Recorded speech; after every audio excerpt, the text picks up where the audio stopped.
So, eto yung kagandahan ng pag-film dito sa labas.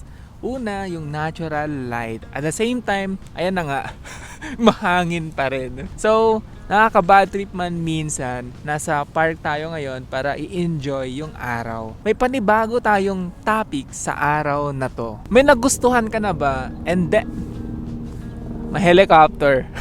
Naranasan mo na bang mag-confess sa isang tao, sa isang babae, and then, ang nangyari is, sinabi niyang study first muna. Nakaka-bad trip yun. So, kung sinabihan ka ng study first, matapos kang mag-confess sa girl na to, ano nga ba yung ibig sabihin nun? Totoo nga ba na study first muna yung dahilan? Or hindi ka lang niya type? Napagandang topic neto. Feeling ko madami sa atin Madami yung nakaranas na masabihan ng ganto. Study first muna. Pero after 2 weeks, 3 weeks, hindi nga Actually days lang. 2 days later, 3 days, may pinost siya. Nakasama niya yung maniligaw niya or yung bago niyang boyfriend. Ano? Ngayon, at that point, sabihin mo na lang na hindi kita type, may iba akong gusto, 'di ba?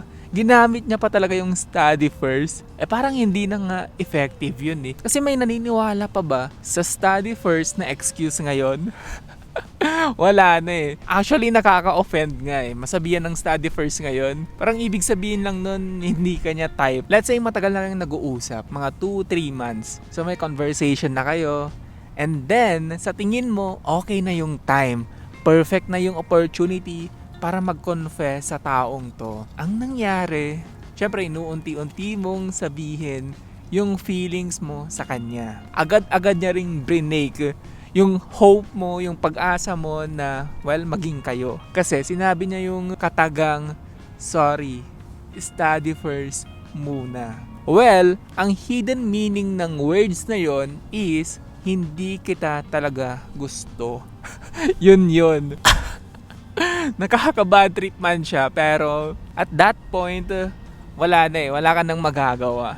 So, kung sinabihan ka ng study first ng isang babae, ngayon, it's either totoo na magko-focus muna siya sa studies niya. Pero, kung mapapansin mong may kausap naman siyang iba, and then after a while, may kasama ng iba, ibig sabihin lang nun, hindi ka talaga niya type, hindi ka niya gusto. So, paano yan? Paano mo siya tatanggapin?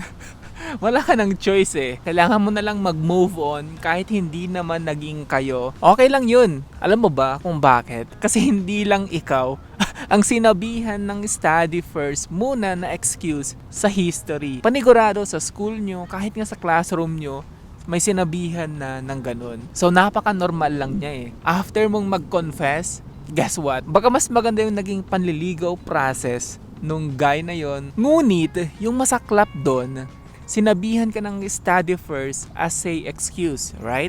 And then after a few days, makikita mo sa story niya na nasa sinihan, nasa mall, kasama naman yung mga kaibigan niya, naglalaro ng kung ano-ano sa labas, namamasyal, right? Yan ba yung study?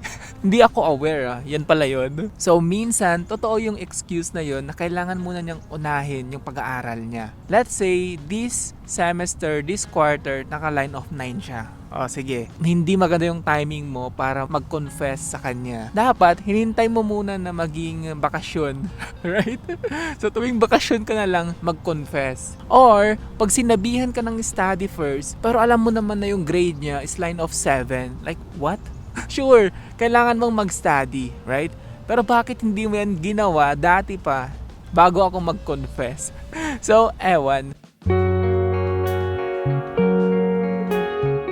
O kaya, ganito mo na lang siya tignan. Sinabihan kang study first, then ganito yung gawin mo. Samahan mo na lang siyang mag-review, mag-aral. At the same time, matutulungan mo siya sa mga studies niya. Kung yun man talaga yung reason niya, gusto niyang mag-aral muna. So ayun, samahan mo na lang siyang mag-review, mag-aral.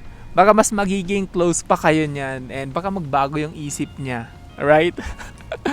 Makakahanap ka pa rin ng taong para sa'yo.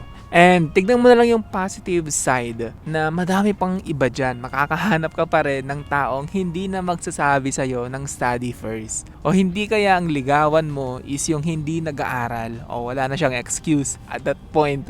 Let's say, ligawan mo yung kakagraduate pa lang sa high school at hindi pa nakapasok sa college. So at least yun, medyo mas may chance ka pa, 'di ba? Hindi na niya magagamit yung term na study first, lalo na kung kakagraduate lang niya. Ngayon, hindi mo talaga makokontrol yung ibang tao. Baka ayaw lang talaga niya sa'yo, hindi siya interesado. So, yun yung ating solution. And wag ka na maging bitter. Kumbaga, mag-move on ka na, mag-focus ka na lang sa studies mo. And malay mo, soon, darating din yung para sa'yo na hindi ka sasabihan ng study first. So another walang kwentang usapan ang ating natapos. Hindi ko talaga alam kung ano yung tawag sa gantong topic at content. Basta yun na lang, stick tayo sa walang kwentang usapan. Hanggang next time, andito pa rin tayo sa Calgary, Canada. So hopefully soon makakapaglibot tayo, makapag-adventure para makita naman natin at ma-share yung mga tourist attraction dito sa Canada. Hanggang sa ating next na walang kwentang usapan. See you. Bye.